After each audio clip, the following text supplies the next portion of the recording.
This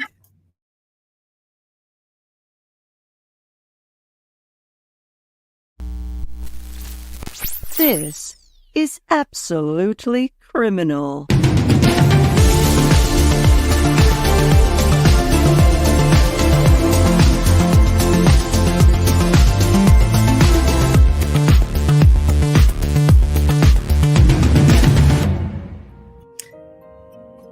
Good evening, everyone. You've got Tiffie Lou here.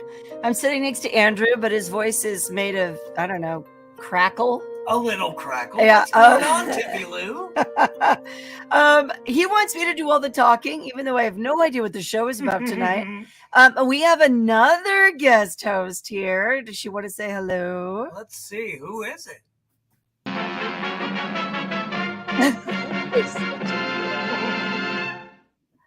It's Lucy. Wait a minute. Hang on. Yeah. There she is. There she is. Hi, Wesley and Estrange. Yeah. That's why we've got Carol. Estrange. We've got Wesley. We've got Carol. We got Lucy, Helen, Adeline. I love Lucy too. Our names, like in the heart. What's going on, everybody? I want to see if I missed anyone. No, I guess that's everyone I can see. Well, welcome to Absolutely Criminal. We have a jam-packed show for you tonight. And, we have Estranged here and Adeline. I just don't want to miss our people and say hi to everybody. Yeah. So you'll notice on the left-hand side of the screen, we have Rash Bomb's Rash Bomb. And we'll be announcing a new giveaway on Friday. Well, we'll give away that T-shirt and the cup. So we'll announce the rules on Friday and give it away the following week. But tonight we have an update on the Kouri Richins case, the Utah woman who allegedly poisoned her husband. And then we have a case that I came across today. The Goon Squad. The Goon Squad. Sounds hardcore. Really blew me away because I'd never heard of it. And we should have definitely heard about it. Then another classic case you probably heard about, the New York subway slayer Colin Ferguson. And then, of course, as always, Amy Day. Oh, yeah. Crappy Mother's Day. You're such a dork. Oh, my God. All right. So let's see. Do we have a... Ow! Sorry about that. Can we get our own headphones? Oh, no. We're so poor. We are poor. All right. So we're going to talk about... and sorry for my voice. Actually, I have a doctor's appointment on Thursday, so that'll be good. Because I can't get over this. You sound like an old lady. Yeah. Maddie keeps bringing this stuff home from school. So what am I going to do? Kouri Richins. Lucy, are you familiar with Kouri? I am. All right. Lucy's familiar with all of them. Yeah. She allegedly poisoned her husband with fentanyl. Yes. And she is on trial currently, or approaching trial. And the development today is that her mother was also arrested. And it turns out she has another poisoning in her past. So let's get to that. And this is a brief episode. We'll be back in about 12 minutes. So enjoy yourself. Don't touch yourself, and we'll be right back.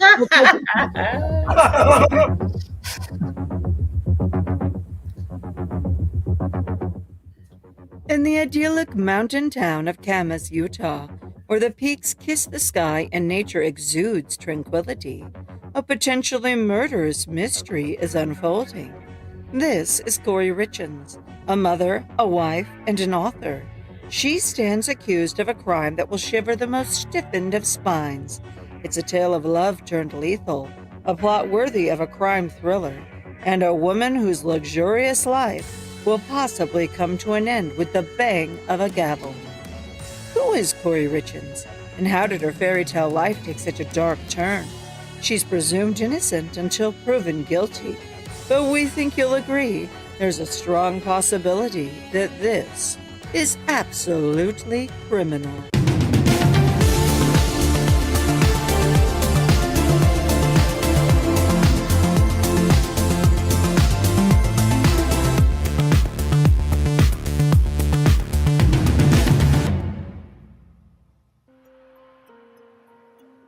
Picture perfect. That's how one might describe Kouri and Eric Richins. They lived in their love-addled abode in Camas, nestled against the mighty Uinta Mountains, a high and rugged range in northeastern Utah. They're part of the Rockies, and the Richins' marriage appeared similarly solid. Together they had 3 cherubic children and seemed to epitomize the American dream, whatever that means these days. Eric was a successful businessman, and Kouri was a caring mother and budding author. They painted a public picture of bliss that left family and friends in admiration of their relations. But behind closed doors, as so often happens, secrets festered, and a sinister plot was allegedly afoot. And thank you for the lozenges. Uh-huh. That will come in very handy. And Wesley John Holmes is here. And Moments in Trading popped in. Moments of Trading, MIT, welcome. And We have Maddie here. I don't think we said hi to her before. Well, let's get back to it. Cool. Welcome, everybody. This is Kouri Richins. She allegedly poisoned her husband and then literally wrote a book about it. Jennifer Gonzalez Mary. All these people are popping in. I didn't notice. Hi. Hi. Welcome, everybody. Thank you very much.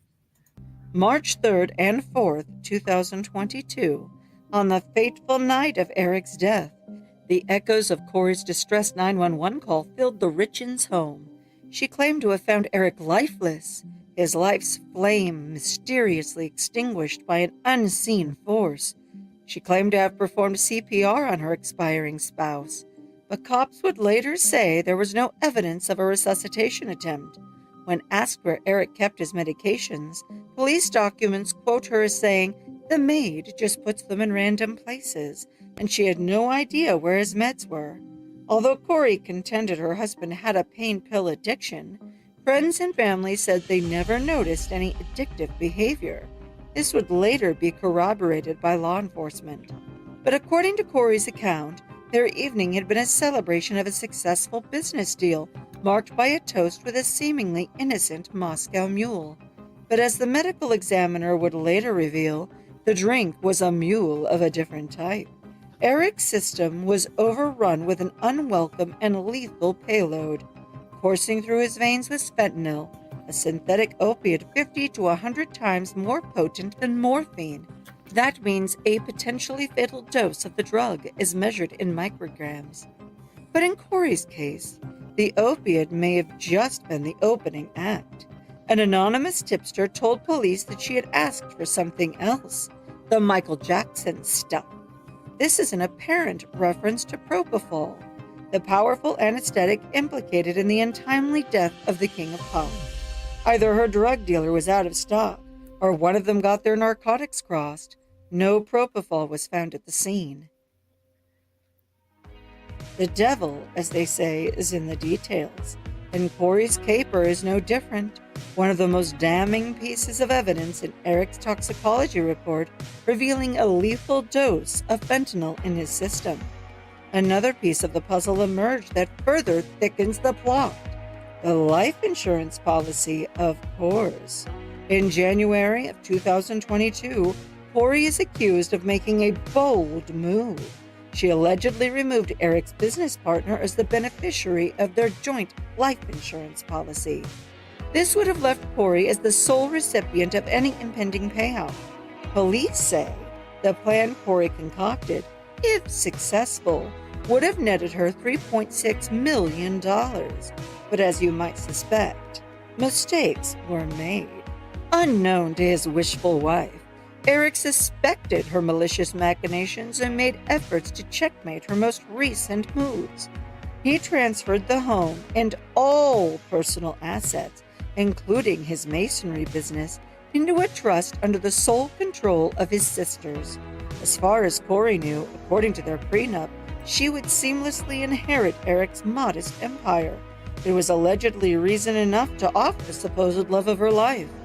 Eric could never have suspected that the document he signed on June 15, 2013, was not only his wedding certificate, it was his own death warrant. There were several incidents that apparently made Eric view his wife through a different lens. Eric's sister said he called her a few years ago when he was on vacation in Greece. He said a drink Corey served him later made him violently ill. The sibling quoted Eric as saying he believed his wife was trying to kill him. More recently, Eric suffered an allergic reaction on Valentine's Day in 2022 after consuming a Corey-cooked meal. He broke out in hives and had to use an EpiPen.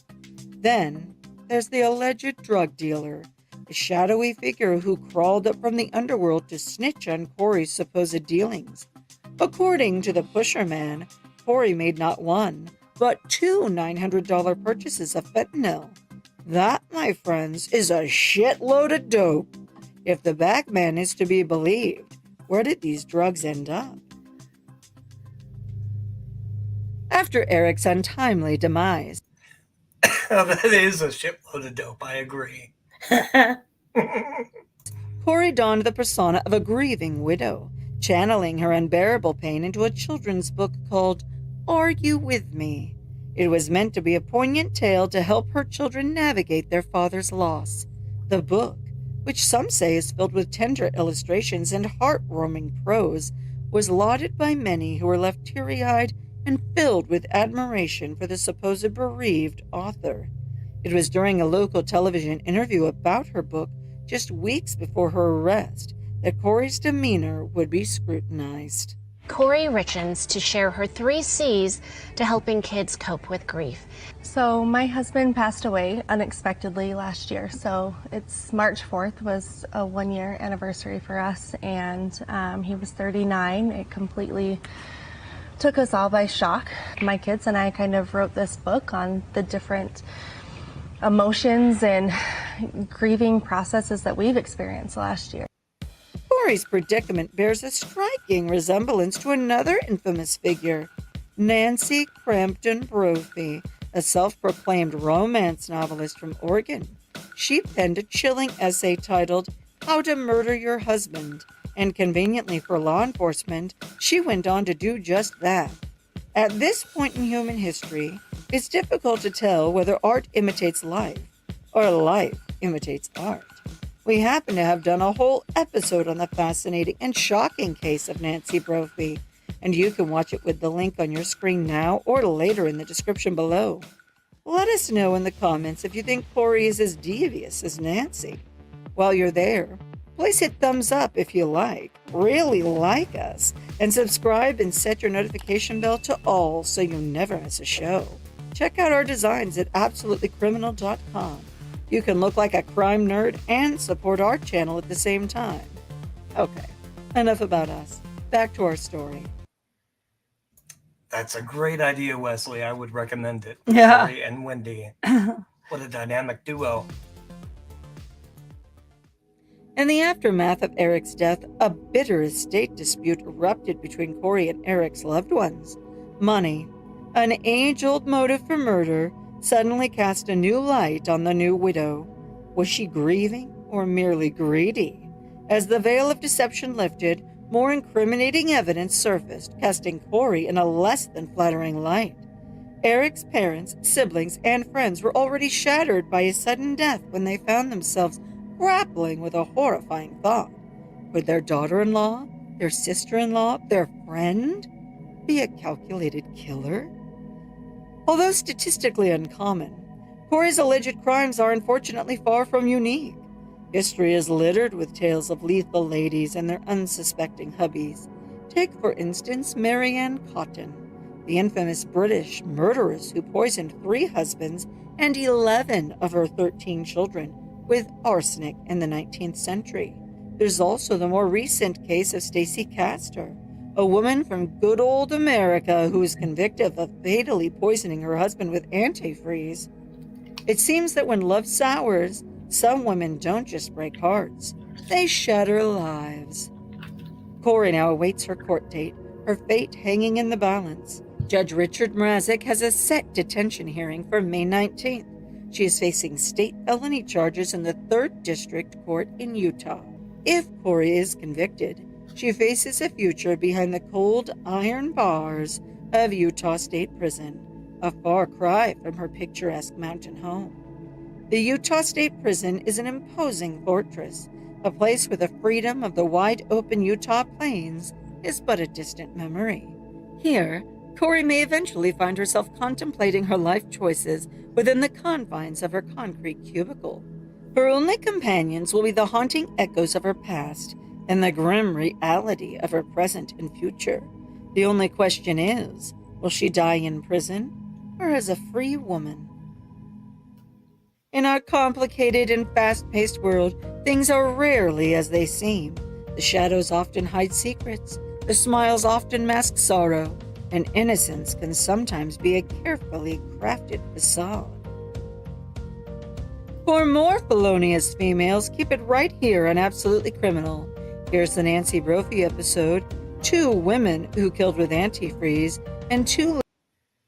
All right. So that is Kouri Richins, and we now have an update. And as someone indicated before, her mother-in-law, Sister-in-law is now in trouble.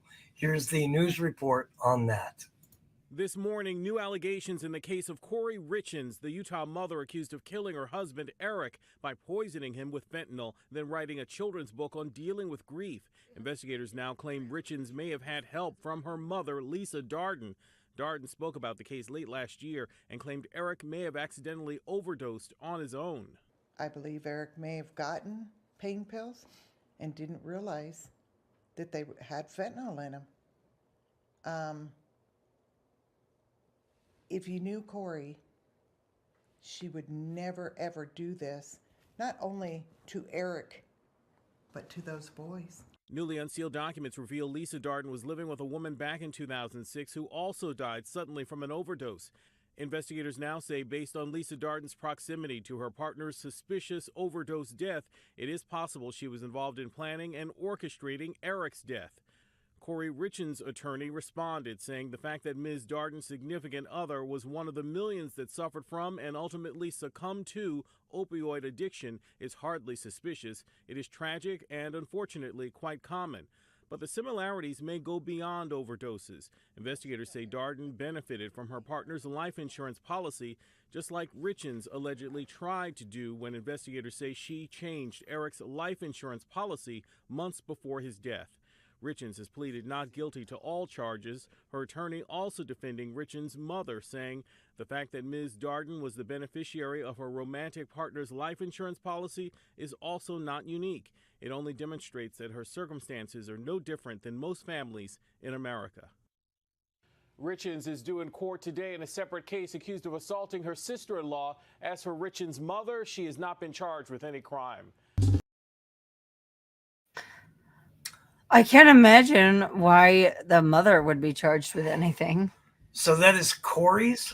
I thought it was Kouri's mom, right? Mother-in-law. That's what that means, Darden. right? I think it was Kouri Darden.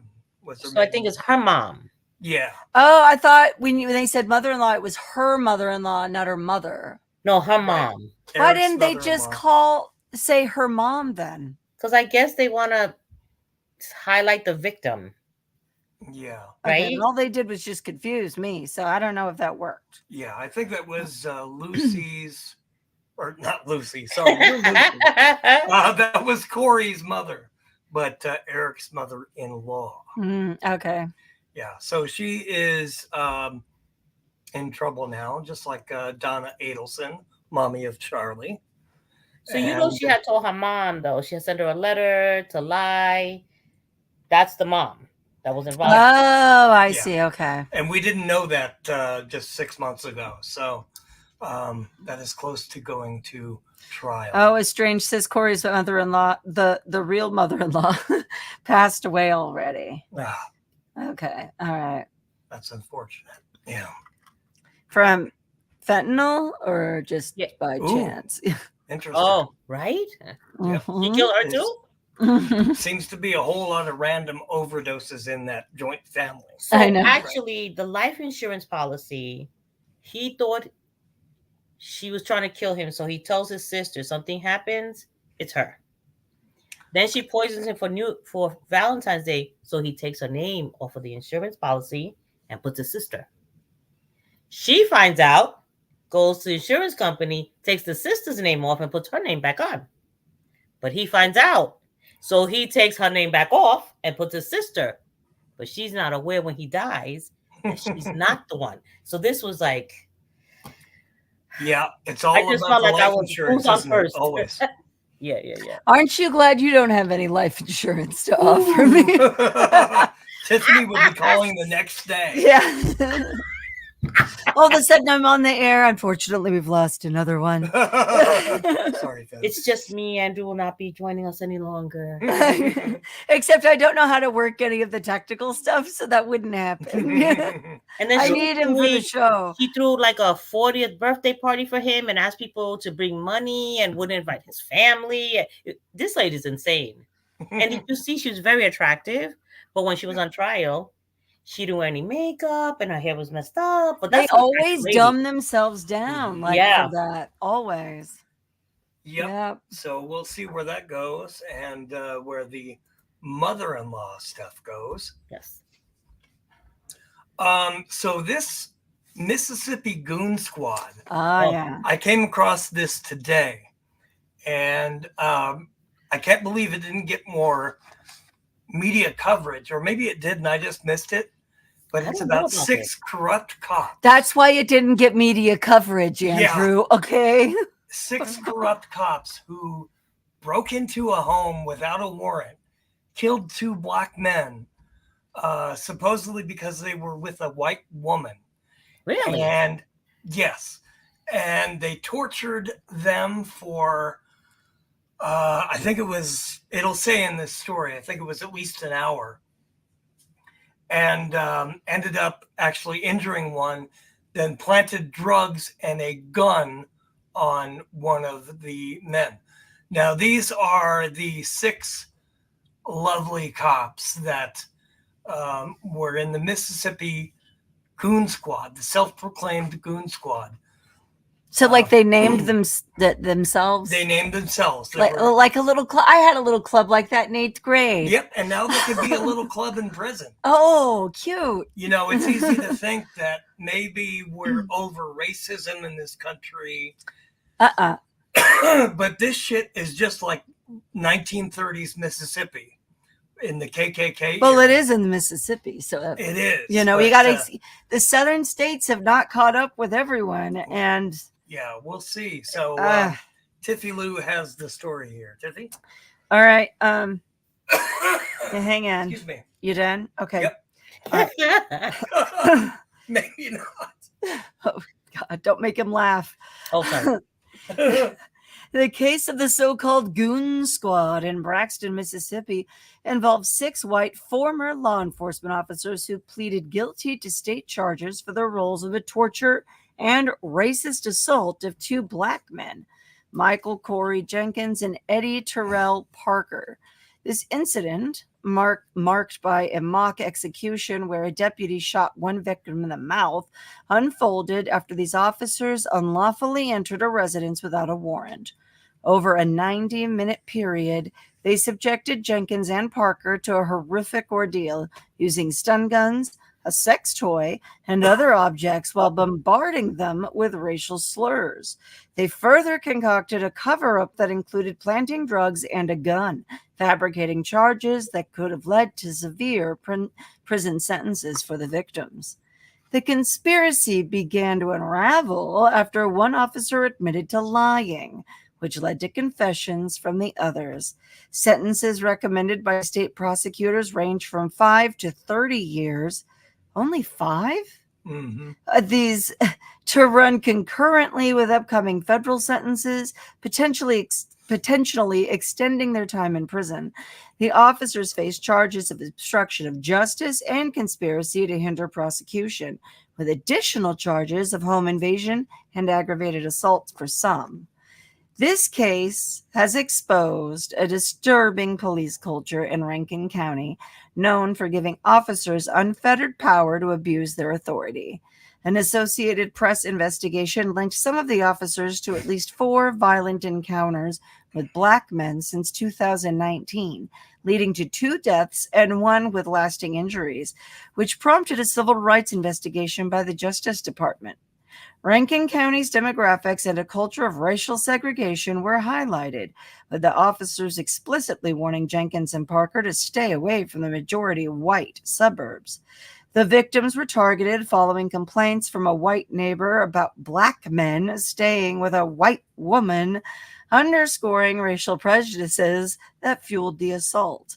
The victims have since left Mississippi, uncertain if they will return.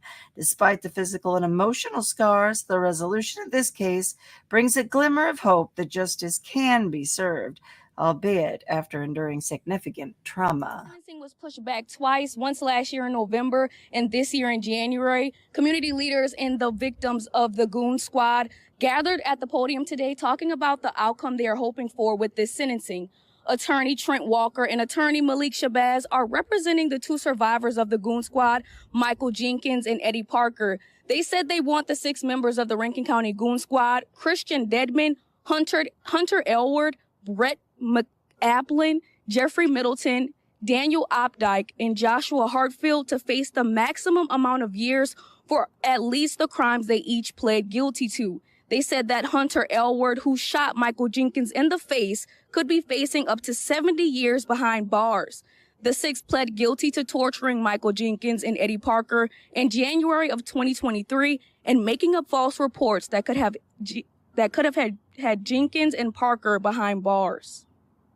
If the shoe were on the other foot, and these officers did not have badges and they were accused of crimes this heinous, then there's no way that they would be cut a break in any way, shape, form, or fashion. And so I think that they forfeited their right to ever wear a badge or to have claimed that a badge or the fact that they were officers entitles them to anything, and they should be treated like any other common criminal. Attorney Shabazz said a petition to remove Rankin County Sheriff Brian Bailey from office has collected over 30,000 signatures. Bailey has previously said he would not resign as sheriff and claims he has no knowledge of what the Goon Squad was doing before their actions were exposed. Survival Michael Jenkins says he is hoping for the best for this sentencing, but he is preparing for the worst. Brooklyn Jordan reporting from Jackson, 16 WAPT News. Yeah. So have you heard of that one, Lucy? No. Yeah.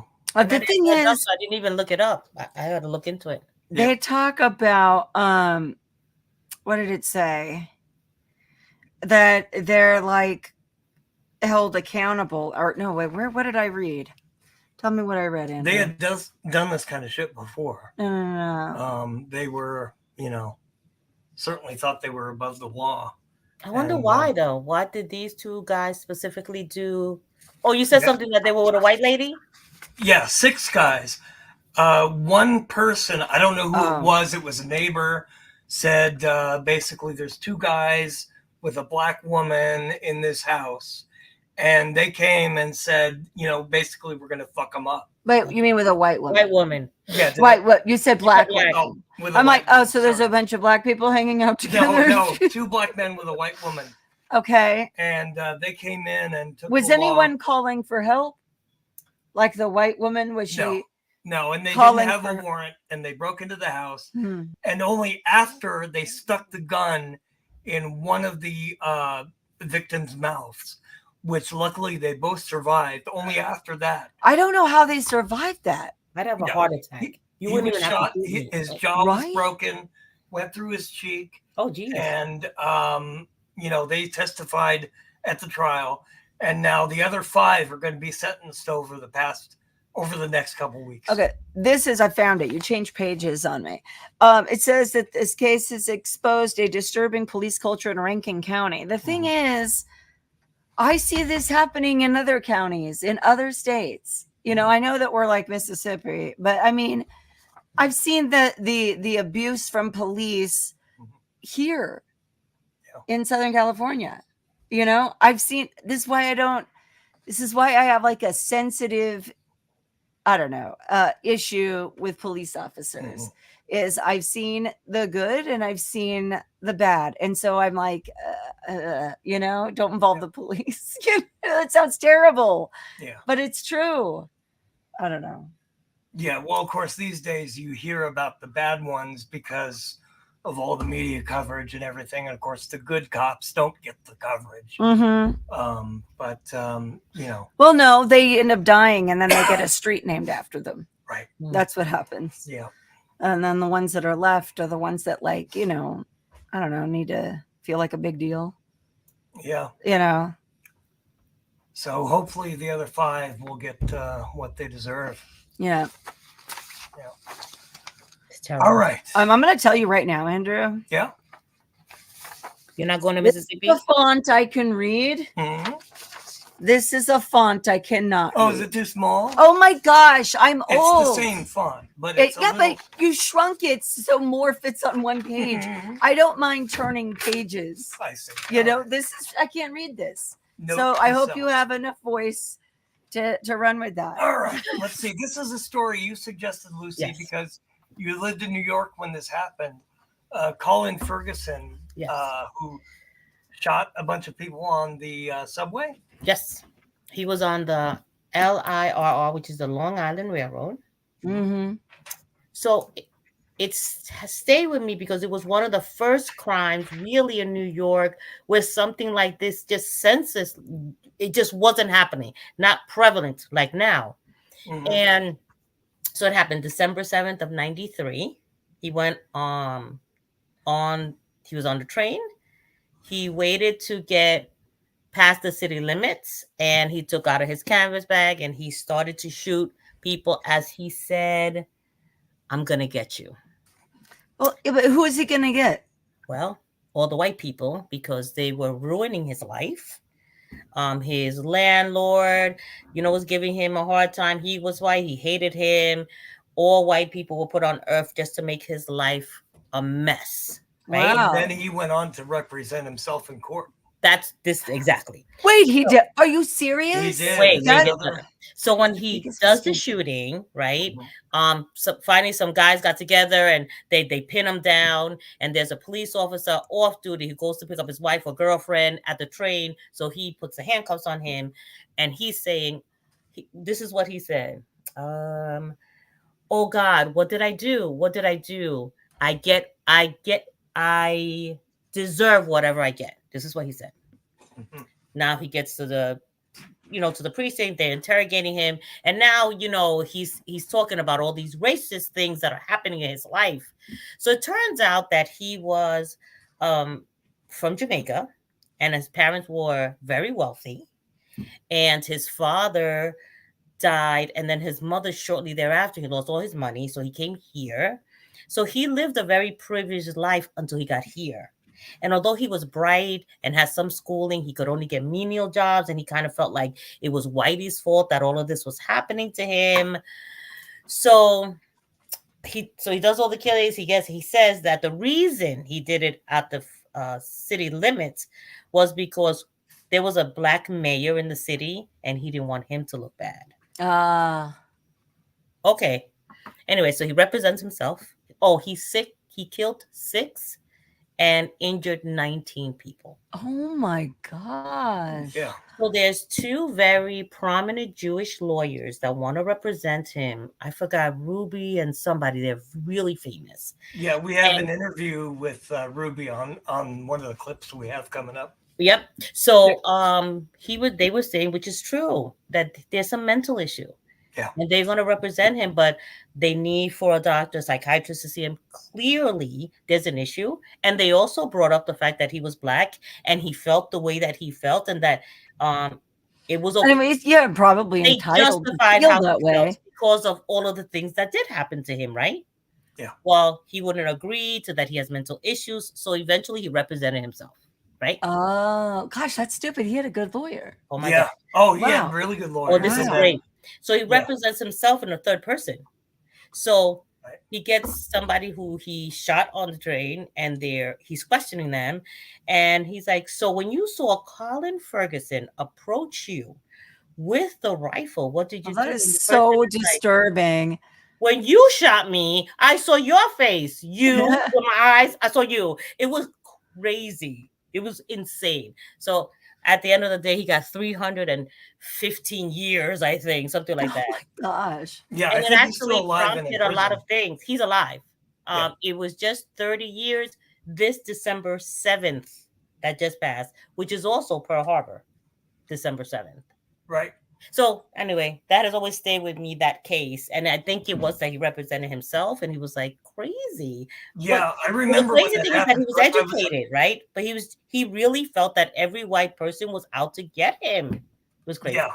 And I remember that. Of course, I was out here in California, but I remember distinctly when that happened. And we have a clip here from Discovery ID, a documentary they did, and it is with his one of his initial lawyers before he dumped them, Mr. Ruby, I believe. So here we go.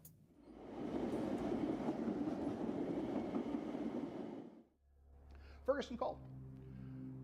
The same way we end up representing most of the people that we end up representing, he contacted us.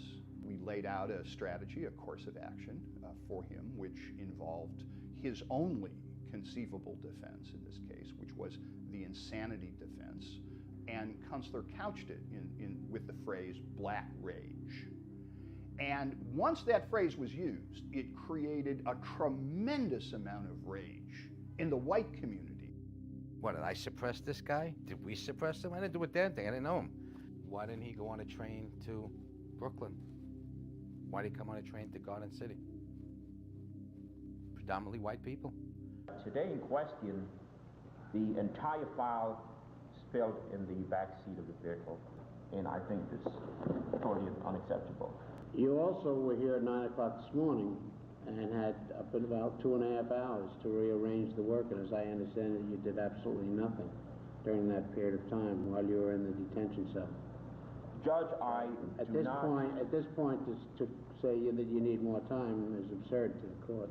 The fact that Colin Ferguson was a ticking time bomb was apparent to everyone who had come into contact with him. He dealt with Adelphi University. He became obsessive, threatening, menacing. If you disagreed with him, then he would associate you with racists. That, oh yeah, you are agreeing with racists, that's why you don't want to agree with me. He was suffering from very extreme and extensive mental illness that interfered with his mental functioning as a defendant. The ultimate break came when he accused us, his attorneys, of staging a phony incident at the Nassau County Jail so the jail would be locked down so that Colin Ferguson would be unable to go to his eye doctor appointment, so he would go blind, so he would be unable to identify the actual Caucasian shooter. And at that point, we realized that this is not a man who can contribute to his own defense. Yeah, so they realized that his only defense was by insanity. And yeah, I remember now, Wesley, that that was a Saturday Night Live skit. Really? Yeah, you got to find it. You should share it. Yeah, I think Tim Meadows played him, if I remember correctly. But I remember that. On the train was this gentleman, Dennis McCarthy, and his son, Kevin. Mm-hmm. Dennis died, and his son, Kevin, was injured, terribly injured. Well, the wife and mother, her name is it Susan McCarthy? Carolyn McCarthy. She ran, and she was in the U.S. House of Representatives. She got into Congress, and she was fighting against guns. She sued the LIRR for $1 million. She got $10 million for her husband, and her son got $25 million. Wow. It was an interesting, really interesting case. Yeah. Clinton used it when he was running for presidency. He talked about this and controlling guns. It became like a real thing. This had not happened before. Now this is a normal thing for us, right? But this wasn't at the time. It was really crazy. It left an impression. Yeah, I guess the one I can think of before that was, remember Bernie Getz? Of course. Yeah. So, but they interviewed him, and he had a little squirrel walking on his back. Do you remember this interview? He had a squirrel pet as a pet. It was crazy. Yeah, I don't know if I remember the squirrel, but yeah, he ended up getting out of prison, and I don't know if he's still alive, but yeah, I remember Bernie Getz too. Yeah. Oh, it wasn't SNL? What was it? I thought it was at SNL, and I remember. You're right, Andrew. Okay. So Sorry, what name not did you say? SNL.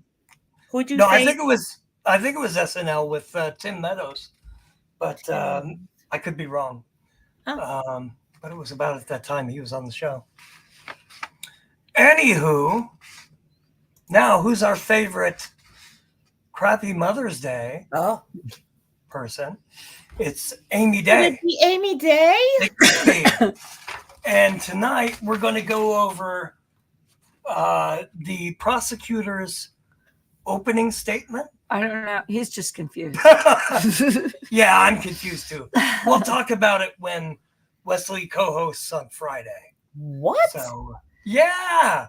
Are you playing with my emotions? Yep. And we have a case we're going to talk about along with a couple others. But it's not a competition. We're not going to kids. tell you. Lucy, we don't want you getting any ideas, so we're not going to tell you our ideas for Friday. I know. Good. All good. Right. All right. I mean, I hope you do a good job, Wesley. Fun in that laugh right there. All right. So let's see. Tiffie Lou as the prosecutor in the Amy Day case. She and did. Then I'm going to shut the hell up. Yep. On September 19th of 2015, Amy Day killed her mother. Mm-hmm. The reason why she killed her mother is in order for her to get away with stealing her money and being able to continue draining her bank accounts after she was dead by pretending that she had been going off to Colorado with this mythical Rose person. Right. Rose from church. This 80-something-year-old woman took off with a friend from church. Right. Went to Colorado. It just happens. Yeah. These are the things that happen. Mm-hmm. Now, why should you believe that? I don't know. The evidence in this case, as you've heard a lot of little pieces of evidence. In other words, just like we talked about in jury selection, the evidence in a criminal case is like a jigsaw puzzle. And like a jigsaw puzzle, any one piece of evidence doesn't necessarily tell you the whole story, the big picture. But what we have to do is put the pieces out in front of you, look at them all together using your logic and common sense. I think this is what Sarah Boone was doing with Jorge that day, putting all the puzzle pieces out together. Shut up. And see how they fit together. And just like in doing a jigsaw puzzle, what is the first thing you do? You go for the corner pieces, the edges, because those are the clear-cut pieces enabling you to frame out what you're talking about. So in this case, what are those corner pieces? What frames out the issues in this case? I submit to you 4 things that frame out this case. The first... Thank you. I love what you've done with your hair. I was going to say that too. Nice. Rosbaum got his ideas from these pieces of puzzle on the corners too. That's true. Yep. He was inspired. He stole from me. I mean, wait, no. You, the prosecuting attorney, doesn't matter to you. Is information we gathered from the burial and remains. The second is the details surrounding the attempt to make it appear as if her mother had gone to Colorado. The third is following the money. Where is the financial motive for this crime? And lastly, we look at the statements, admissions, and omissions of Amy Day. And what you will see is that all 4 of those corners interconnect and establish that there is no other person with the means, motive, and opportunity to commit this crime. All of the evidence in this case points to one conclusion and one conclusion only. What you will see again is that these 4 prongs interconnect. So first, we're going to talk about the burial and the remains. They didn't see my underwear, did they? They totally did. All right. Yeah. One of the key pieces of evidence in this case is how the body was wrapped. As you'll see, the victim's body was wrapped first in garbage bags.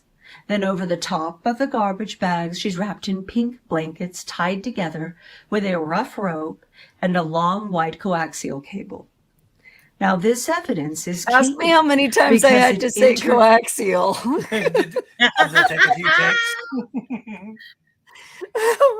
Connects again with the defendant's statements as to how the body was wrapped. Because what the defendant, if you recall, was asked in her interview with Detective Rios, at that point, she had been told that the body had been wrapped in garbage bags. That was the only information she had been told. It was buried and wrapped in trash bags. So when Detective Rios asked her, would your DNA be on the trash bags? She said, yes. You know, I've handled the trash bags before. We all have. He then asked her broader question. Is there, what else would your DNA be on? And what did she list out? Blankets, cable, and a rope. Very subtle. Mm-hmm. Now, why would she list out those items first? You've seen the photos of the house, and the photos of the house will go back so that you can look at them. There's millions of items in this house. It's a crowded, packed garage. Why would her mind go to blankets, cable, and rope? Particularly since it wasn't just any blankets, cable, or rope. She wanted to specifically describe the nature of the blanket. It was a pink blanket, childhood sort of characters on it. It was the rough, scratchy rope. Like Peppa Pig blanket? Oh, like strawberry shortcake. Remember the detective asked her about twine and fishing line, and she said, no. I remember handling the scratchy rope. Very specific. She was very specific about which cable. It was the long cable that she took off her mother's TV that she handled.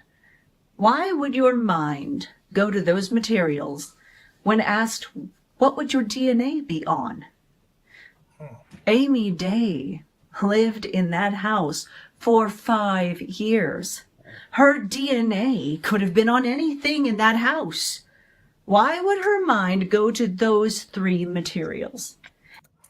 Yeah, and the reason Tiffie Lou acted this out is because we didn't have any video. And I was going to ask that. Yep. And Mentor Lawyer had the transcript of this closing argument, but no video existed. So he had us do the recreation. I remember he said it would only take like 20 minutes, and then he sent me an 88-page script. And I was like, we're going to have to discuss this. It's going to take a minute, okay? He's so funny. He's funny. At what point, unless she was the killer, she would have had no idea that they were relevant to this case. She would have no idea that they were wrapped around her mother's body. The fact that her mind went right to that, trying to build a defense against those materials used.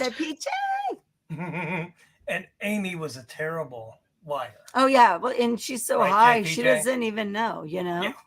Shows that she knew what her mother was buried in because she was the one that did it.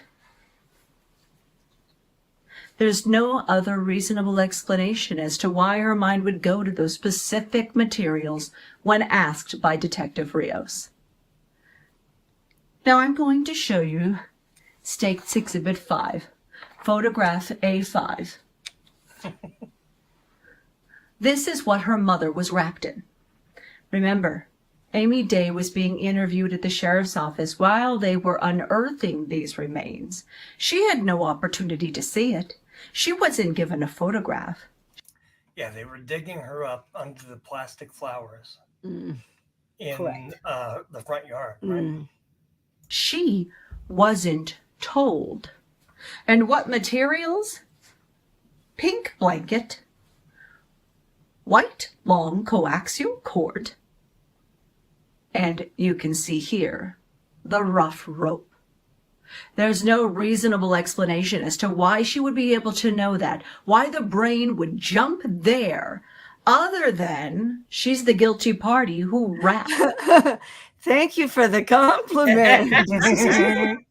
Why didn't you go to law school? Because it's a lot of reading. We could be so well off by now. Yeah, sorry. Her dead mother's body and buried it. Now, what else about the burial and remains? You have, of course, the injuries to the victim. Now, I know that the autopsy photos in this particular case are not pleasant to look at. And I'm not going to display them for you right now, but you will have them back in the jury room to look at. And there is something I do ask you to look at. You heard Dr. Stephanie tell you that the victim had been beaten severely. She had bruising over both eyes. She had burst blood vessels. I'm going to pass on that offer. Well, you can just act like one. Just pretend to be role on one. Law and Order. Yeah. Scleral hemorrhage in the whites of both eyes. She had bruising on her upper lip, on her tongue.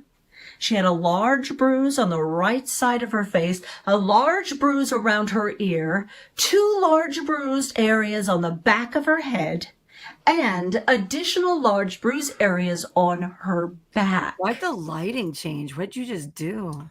I don't know. It was probably later that day, and we did an edit right there. Oh, okay. Now, while he said that those injuries were not sufficient to have caused her death, what it clearly shows is that she met her end in a violent way at the hands of another. Specifically, he told you those injuries could not have been caused by a fall or an accident, other than perhaps falling down a flight of stairs. This is a low-level ranch house, no stairs in sight. In other words, those injuries were inflicted upon her. Now, he can't tell you exactly what the exact mechanism of... Oh, thank you, Helen. Oh, and JPJ, but nobody's ever said my voice was like butter. Thinking more like cottage cheese sometimes. Yeah, work your moneymaker, baby. You can do it. her death, because she wasn't shot, she wasn't stabbed, she wasn't strangled. What he can tell you from the body is that suffocation is consistent as a method of death. And why would we believe suffocation might be a probable cause of death in this case? Number one, she's found with her upper body completely covered in garbage bags, which, placed while she was alive, would have caused her to suffocate. Secondly, you have the injuries to the mouth. And this is one where, again, as unpleasant as it is, I would ask that you look at the photograph of her face. You're a sick woman. Mm-hmm. Because what you see is the bruising on her lip. Upper lip is very distinct. And I'm going to show you sort of a little bit of the body chart that the doctor showed you. What you can see is there are small spots of bruising with unbruised space in between. Now, how would you get that? Again, someone who's just been struck in the face, you'd expect a broad area of bruising. But I suggest to you that the spots of bruising across the lips would be consistent with being forcibly grabbed by covering her mouth. Think about finger marks. That would cause the pattern of bruising we see on her upper lip. Man, so this is how early Hawkins was killed. It's horrifying. And before that, she was forced to make a phone call, remember, to her to her other daughter, mm-hmm. saying that this bullshit about her going to Colorado with Rose. And she was shot at because they found a pillow in her bed had been shot at. Yeah. That's right. Yep. So she knew what was coming. And imagine knowing they didn't your daughter. determine how she was killed. I think that was one of the issues. I mean, they knew it was her, but yeah, that was one of the issues. They didn't know whether the gunshot or the strangulation or The multiple attempts, apparently. Yeah. Now, I'm not sure even Amy Day remembers what actually happened. It was just get the job She done. showed up to find out what happened. She doesn't remember. Yeah. why might we have forcible grabbing of her mouth? Well, remember the circumstances. She frantically goes over to her mother's house looking for her mother. We know that only a few minutes have passed, which means Miss Day and her mother were in that house. The killer had to keep the victim quiet. Forcibly covering her mouth, perhaps smothering her in the process, would be consistent with the physical evidence and the circumstances in total to cause her death. And then lastly, we have the evidence of her bindings. Remember, she was found with her hands zip-tied in front of her body, held together with 3 zip ties, and then covered with duct tape. Jeez. Additional duct tape had been applied to tie her arms to her torso. So she had clearly been confined and tied up. And I submit, unless you have a zombie problem, there's no reason to do that kind of bonding to someone who is already dead. A zombie problem. Mm-hmm. So it's consistent with her being bound up while she was alive, and then beaten, and then suffocated. So what is important about the bindings other than as a method of death? It's also relevant to the charge of kidnapping you'll hear. But more than that, you have the physical evidence of zip ties and duct tape being used to bind her, because zip ties and duct tape linked together with the evidence of the attempt to convince everyone that she had gone to Colorado. So let's talk about that. There are 3 main parts of this process, and that comes to the staging of the scene, the phone calls, or lack thereof, and the fact that evidence shows this was not a standard burglary. So what do I mean by the staging of the scene? The morning of September 20th, when her sister arrived at the home, the house had been staged to make it look like she had gone to Colorado. Her personal belongings had been packed up, removed from the house. Her toiletries were removed. That's because of rigor mortis. From the bathroom. Her vitamins were removed and tossed over the back fence line. It even included, the killer even got the winter clothes out of the guest bedroom closet, or that TV room closet. So what does that tell us? Well, a couple of things. When we recover the suitcases from the attic, you recall there were 3 suitcases and a trash bag pulled down from the attic. One of those suitcases was the silver suitcase. And inside that silver suitcase was that... Oh, I'm sorry, Moments of Trading. I thought you were doing that on purpose. I thought you were trying to write it. Why? I thought you were trying to write a little accent. Thank God for I didn't mean to all the make spell fun. checks and all that. Please, It we don't worked need out that for you, though. It worked out. brown Publix bag that contained a bunch of random items and trash. First of all, who puts a bag of trash in a suitcase and then takes the time to lift the suitcase up into the attic? You would only take that effort and time if there was something of importance hidden in the suitcase. So what was in that brown Publix bag? Number 1, we had extra zip ties found in that bag. We had zip ties as well as personal items belonging to her mother. Her watch, her sunglasses have been identified, as well as her library card was in there. And these legal documents that have been torn up checks. In addition, in one of the other bags, law enforcement found a used roll of duct tape that had been thrown in with her clothing. So what the zip ties and duct tape do is they link the person that killed her mother and buried her to the same person who put these items up in the attic in an effort to conceal them. She got rid of her mom and made an effort to Hide get the rid evidence. of everything else that she had in life. Yeah. Well, if you enjoy this kind of thing, please hit thumbs up and subscribe if you haven't before. You know, wait a minute. You know how I feel like Dory from Finding Nemo? I'm watching your performance like it's the first time. You know how Dory used to do that? And she'd be like, I think the story's going to get good now. Yeah, I can't wait to see where this goes. Oh my God, what's going to happen? The same items used to bind her are then found in a suitcase that went up into the attic. Next, also in that suitcase, again, you find the financial items. And that's going to link us to the next one, which is follow the money. But before we get there, one of the interesting things about the staging of the scene is you have to think about who would have known to do that. In other words, the killer had to have known her and been intimately familiar with this house. Remember, there's obviously 2 bedrooms, 2 occupied bedrooms.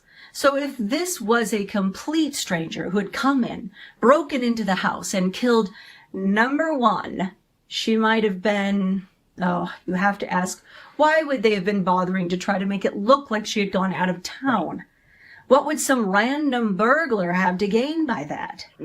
If you think about it, it's incredibly risky strategy with putting the victim on the phone with a family member.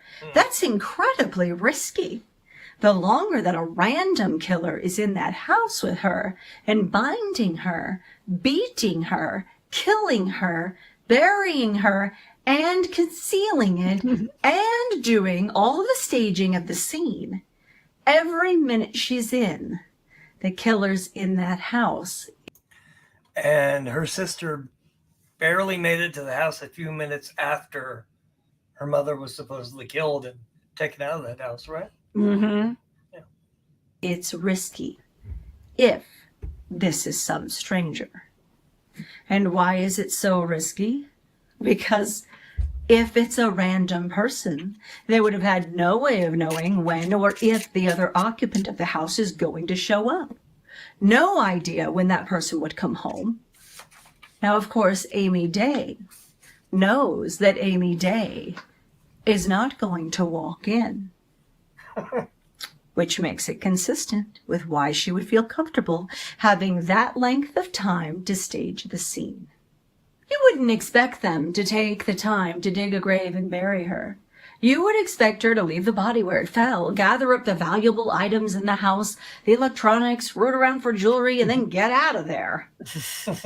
So it's important in this case, the fact that the house wasn't burglarized in that normal sense.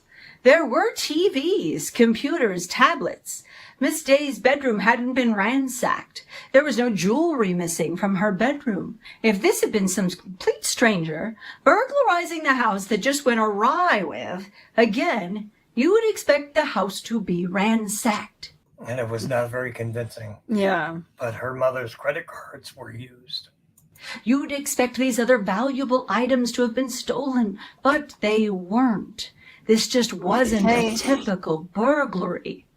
Then you have the phone calls. Now remember, you heard testimony from her sister that she received this phone call on her home phone from her mother's home phone. In response to that call, she then spoke to her husband briefly and then drove over to the house. You heard from her sister that immediately upon receiving the phone call, she bolted out of the house, said, call mom. They started calling and trying to reach mom. You heard that after the house was empty. Interesting thing is, Amy Day corroborates the fact. Called her worried about her mother, reporting that she had received this phone call.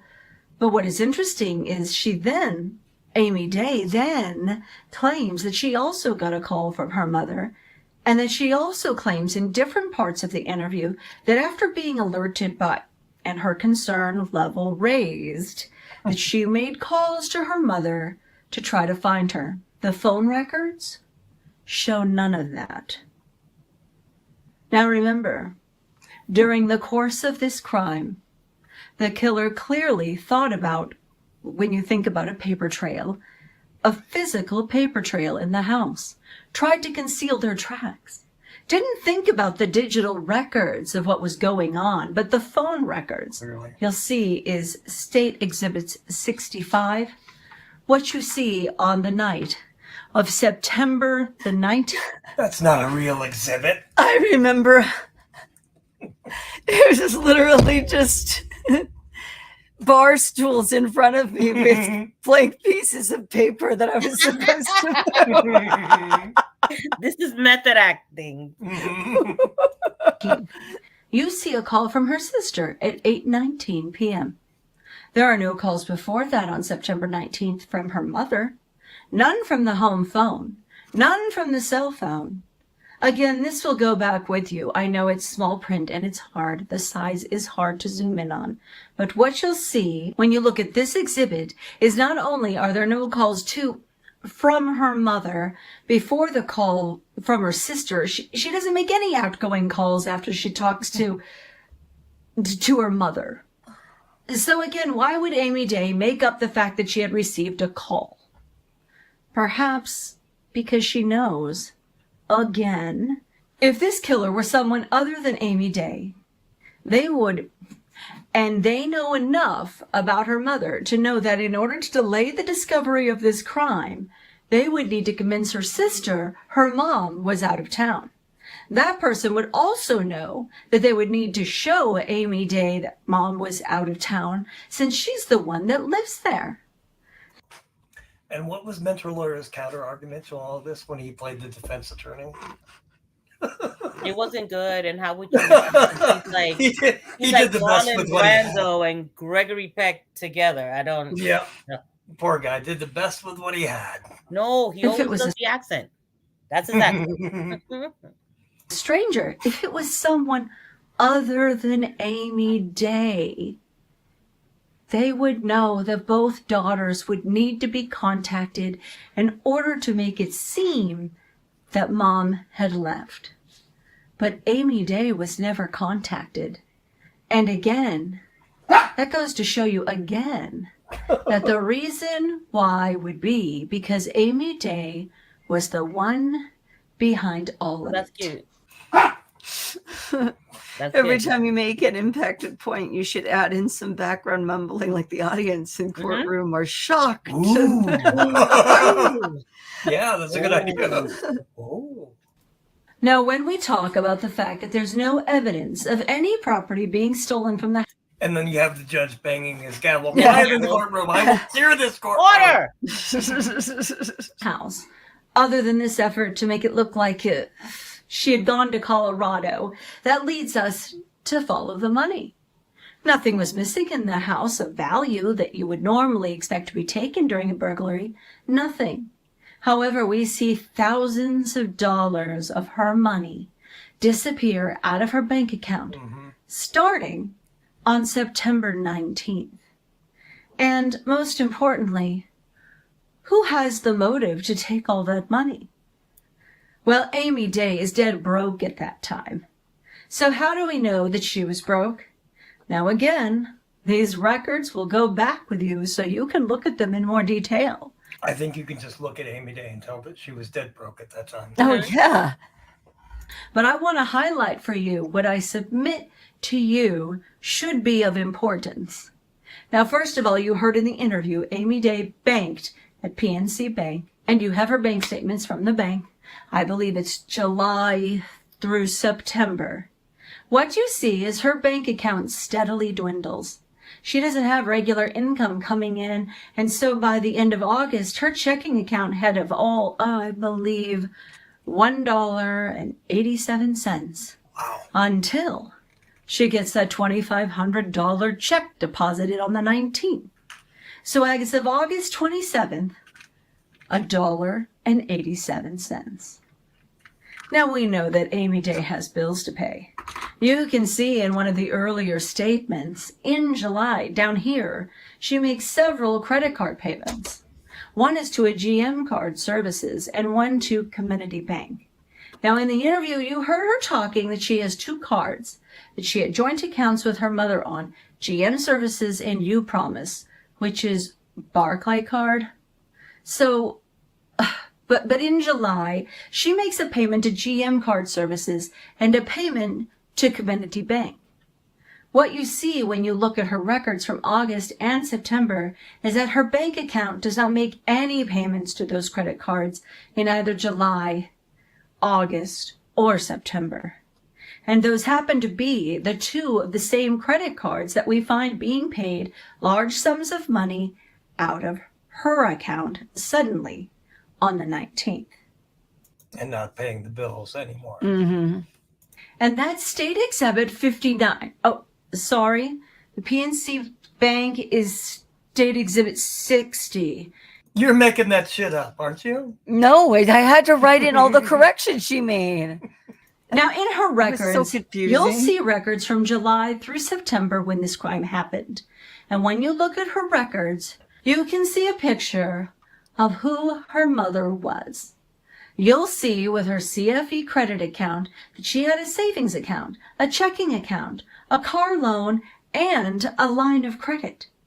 When you look at her accounts from July, what you see is that her line of credit, which is labeled roof repair, has a zero balance.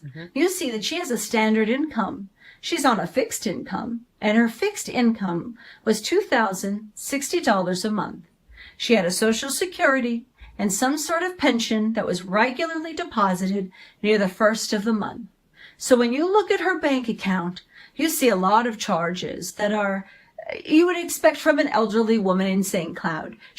Yeah, she had a fairly important job. She had a good job at an airport, and I think she greeted like famous people and presidents and stuff for That's like right. almost Yeah, 20 governors. years.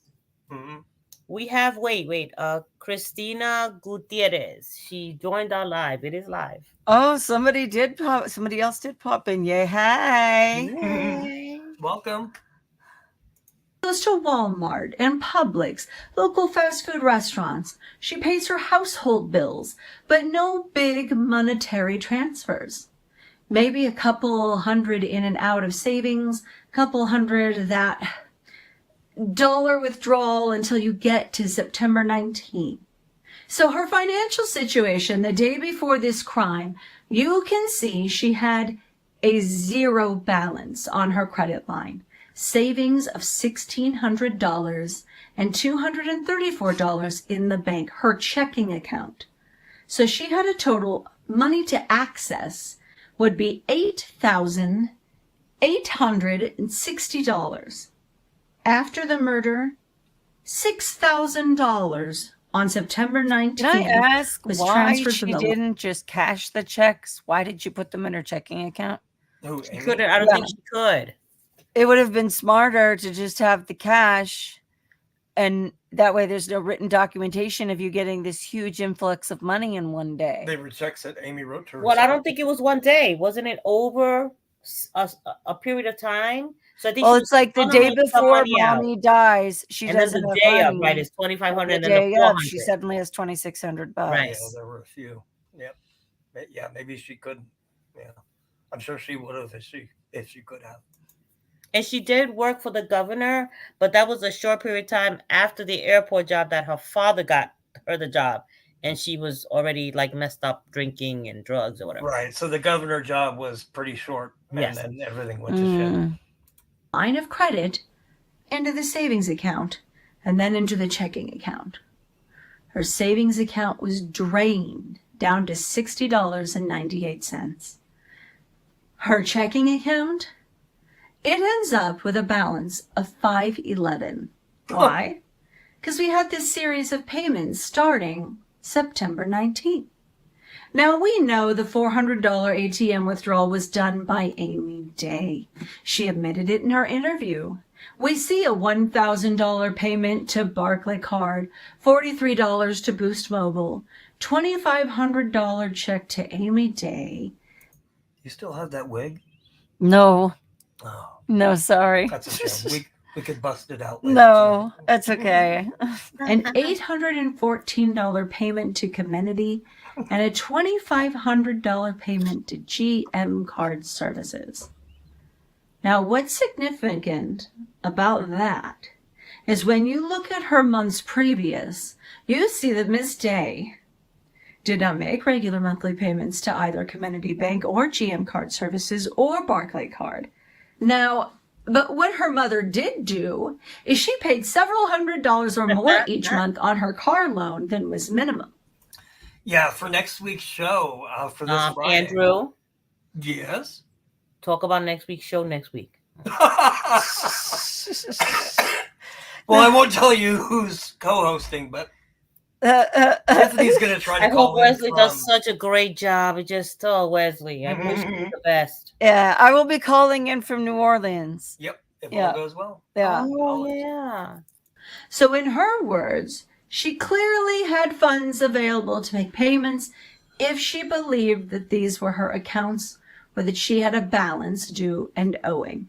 So in other words, her mother clearly had funds available to make payments if she believed that these were her accounts or that she had a balance due and owing, if it was her responsibility. But she wasn't doing that. She was paying extra money on her car loan. So these accounts, which had previously been the GM and Comenity, which had previously been paid by the defendant's account, had been going unpaid. And then all of a sudden, thousands of dollars are drained out of Mom's account to pay on these credit cards. $7,262 was drained out of her mother's bank accounts basically in one day. And the thing is, these payments all went to benefit Amy Day. No one else would benefit as far as a killer from these payments other than Amy Day from this death. Now, how else do we know that Miss Day was in dire financial circumstances? Wait, there's more? Well, now, in State's Exhibit 46, Yeah, there's another these piece are of paper. documents recovered in the brown Publix bag in the silver suitcase from the attic. What you see here, first, a letter from PNC Bank dated August 5th denying her credit. So clearly in the month preceding this attack, she is trying to get more access to credit and being denied from her own bank. And you'll have this in the back so you can read it later. I know it's... You also see multiple letters from... So Amy applied with her own credit, or she was trying to apply with her mother's credit? No. She owed credit cards. She was paying off her credit cards. Mm. And then she owed Enterprise money because she was renting cars. And then I think she had an accident with one. She had to pay for that. She was paying off her cards that she hadn't made payments on for a while. Oh, gotcha. Right. Okay. Enterprise Rent-A-Car dated. This one's dated. Let's check that blank What's the paper date on you that have blank there. date? Oh. August 19th. No. Another one dated in August 19th, June, of showing course. that she owed $443.14 as a result of a damage claim. And obviously, as you see these multiple letters in the file, you can see that Enterprise is kind of hounding her for this money. And you also can see that, and this is dated September 11th, that she was on food stamps.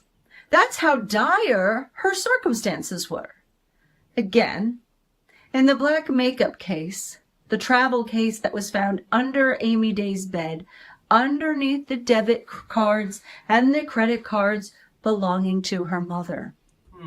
Exhibit 28, photograph P17. What you see here is a letter to Amy Hawkins dated August 27th, 2015, showing that she had credit card debt from FIA Card Services in the amount of $13,000 that is going to collections. I did a pretty good job as prop master, don't you think? Yeah, I know. There were only 3 pieces of paper, so after they pile up, he would move them back over. So clearly, Amy Day owes a lot of money to a lot of different people, but she had $1.87 in the bank account. No evidence of anyone else who's close to her mother that has anything like this level of debt or financial need. So what else about the finances leads you to Amy Day? Not only does she have a desperate need for the money, you see again the money is going to her. Now, in addition to the $2,500 check and the $400 that she withdrew from the bank on September 20th in that black metal travel case, that law enforcement found 2 additional checks supposedly written to Amy Day by her mother, both of which Amy Day had already endorsed. Check number 5414 for $2,500 dated September 23rd.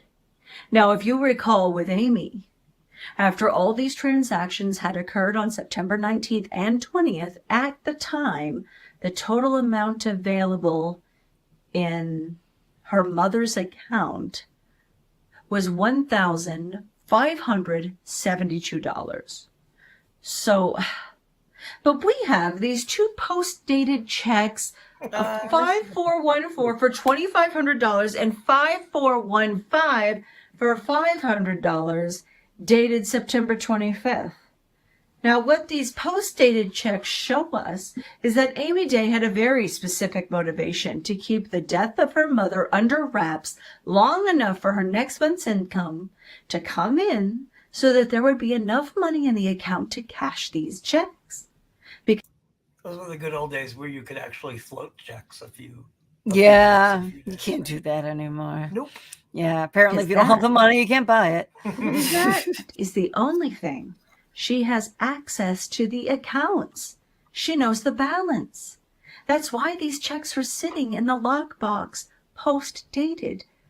I would submit to you that this is a specific motivation to keep this under wraps. In fact, there's 2 points in the interview where she specifically comments on this when Detective Vivera is pushing on her. You have access to the finances. You have it. And she responds, not if she's dead. I don't. If she's dead, then my sister has control. So in other words, Amy Day has very specific motivation to drain these bank accounts before her body is found, because she knows that once her body is found, she no longer has access to mom's credit cards and to mom's bank account. And so that's why she had to ask her sister for change for the soda machine at the interview at the police station. No, she had 20s. She had taken the $400, remember? She just didn't have change. That's right. She didn't have anything smaller. She only had big bills. Oh, that must be really hard. I don't know how she gets through. He says that he hasn't used a check in a while. So now he's showing off that he's got money. Oh, no, I don't write checks either, though. So I want to play for you briefly the clip from her second interview where she discusses her knowledge of what would happen if her mother is found dead. Again, what are the materials? Oh, were you going to play the interview there? But we didn't? Yeah. Okay. Materials used to wrap her mother: blankets, cable, and rope. How would she have known that if she wasn't the one who buried her? When you look at, this is Exhibit 23, look at these. When you look at the garage in this case, there's stuff stacked everywhere. Bins, boxes, yet she zeroes in on the exact 3 items wrapped around her mother. That's not a coincidence, ladies and gentlemen. That's not very smart either. Simply not. There's no reasonable explanation for that other than the fact that Amy Day knew what her mother was wrapped in because she was the one that buried her after killing her. What else is important in her interview? She also identifies a gun that she used that she says she hid in 1998 in a bin, and she specifically describes it. It was a chrome with a wooden handle. Now, why is that interesting? Of course, you heard that was somehow a gun used to fire a shot into the bed in her mother's bedroom. Now, again, the physical evidence left behind doesn't tell us exactly why that was shot. No way. For bounce checks. Was she trying to threaten her mother? Was she trying to kill her mother? her mother got out of the way? We don't know. But what's interesting is that, again, in trying to explain away physical evidence, she specifically talks about this particular gun and declares exactly where it's located. In the bin. It's got a wooden handle. Mm-hmm. And why is that relevant? When you think about the interview, remember when Detective Vivera is pushing her and pushing her? Like, tell us what happened the day before. She was asking... He was asking her about the events the morning before the interview. Not months ago. Not years ago. The day before. And she's like, I just can't remember. I just can't remember. But she can remember exactly what a gun looked like that she claimed she last saw in 1998. That's a really good point. She can claim that she remembers exactly where that was. She can remember when trying to explain away her DNA that she handled a blanket which is used to wrap the well when it freezes. Remember, this didn't happen in September. It had been quite some time since she had last wrapped a well in that blanket. No reason why that should pop into your mind as When's the last time you wrapped a well in a blanket? Dude, there's no wells over here. What your DNA might be on. Something that you last would have touched months ago, except for the fact that you buried your mother in it. Her memory is quite selective. And again, all designed to conceal her efforts to bury, to kill, steal, and bury her mother. So when you look at all of this evidence, what becomes apparent is that all of the evidence points back to Amy Day. Nobody else was financially benefiting from both the death of her mother as well as the concealment of the death. Because remember, with the items that Amy Day had ordered, she was getting a 50-inch flat-screen TV delivered to the house. There's no way she could conceal that from her mother if her mother's alive. Right. There's no way she could conceal from her mother that thousands of dollars were diverted into her bank account. Yeah, when she started going big with the theft, with the thousands of dollars, then she had to make a big move. The only way she could get away with that kind of theft is if her mother wasn't there to discover it. And furthermore, again, the only way she could continue accessing those credit cards, continue cashing those checks, is if nobody else knew her mother was dead. No one else had the similar motive to both kill her mother as well as conceal the death in order for further financial gain. Nobody. There's no other suspect located.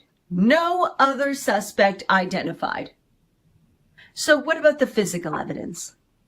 You heard that the detectives and crime scene analysts gathered a lot of evidence.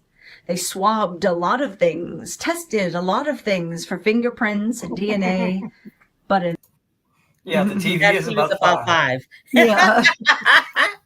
In this case, fingerprints and DNA do not solve the case. There was no DNA foreign to her mother found on any items. Now, obviously, that doesn't point the finger to Amy Day, but we also didn't find DNA from anybody else. What about fingerprints? We found fingerprints of Amy Day on the Walmart bags on the other side of the fence containing Mom's toiletries. We found her fingerprint on the brown Publix bag and on the duct tape roll. Now again, she lived in that house. These are items from their house. So her fingerprint being on them, since we cannot date how long the fingerprint's been there, that doesn't say that those fingerprints were deposited in the course of staging the scene. But what's interesting about it is that nobody else's fingerprints were found. Mm-hmm. Now, how would that happen? One of the most common, of course, forensic countermeasures of all is gloves. One of the things in the photographs from the nighttime. This is a dark photograph. It's hard to see. But what you can look at, what do you see hanging by a line over the washer and dryer? Gloves? Gloves. Now, the presence of gloves in a house where people do gardening is not in and of itself suspicious. But what it does show is that Ms. Day had the ability to wear gloves while burying her mother and handling the body to prevent her fingerprints and DNA from being deposited on those items. So again, in this case, the forensic evidence doesn't answer the questions, but it also doesn't point to anybody else. It doesn't create any new questions. In this case, when you look at the evidence found in the black traveling case, the evidence found in the brown Publix bag in the attic, the duct tape roll found with other clothes in the attic, condition of the body, phone records, the bank records, all of that together points to one person. And one person only who could have done this crime. The defendant, Amy Day. Thank you. Yeah. All right. Okay. No, you were really good. Especially, I didn't know if you had a clip that you were going by. So to like come up with all that on your own, that's really good.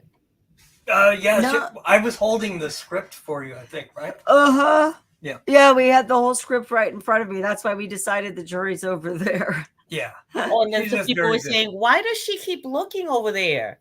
Because the jury's there? Yeah. Yeah, I guess the jury was this way and Amy Yes. Day was that way. Yeah. And it was cool too, the way you did the courtroom in the background. Yeah, I think it worked out pretty good. Yeah, thank you. All right, impressive, Tiffie Lou. We agree. JPJ, how's your grandson, right? She was talking about him the other day. Oh, yeah? She's so in love with him. She was saying, yeah. I bet he's adorable. I'm sure. All right, well, thank you, everybody, Oh for my coming gosh. by. Went an hour and a half tonight. Yeah, this was a long one, but we thank you for staying with us, and hit thumbs up and like if you enjoyed yourself. And share it with others who might enjoy it as well. Share it. Now, Lucy will be back next Tuesday. I will be. But on Friday, we'll have a very special guest, Wesley John Holmes, the Japanese Aussie. Yes. So excited to have Wesley on Friday, and Lucy, we'll see you next week, and hopefully you can come by on Friday, and hopefully you can come too. Yeah, I'm going to try. All right. Good night, everybody. He sounded a little sick today, so I don't know what's going to happen for him Friday. If you're not up to it, I understand. I'm on call. I'm like a doctor. I'm on call. And Maddie Lou says good night. Good night, guys. I didn't. You didn't? Hi, cutie. You just want to crawl in here? All right. Well, good night. We love you. Oh, thank you. All right. Good night, everybody.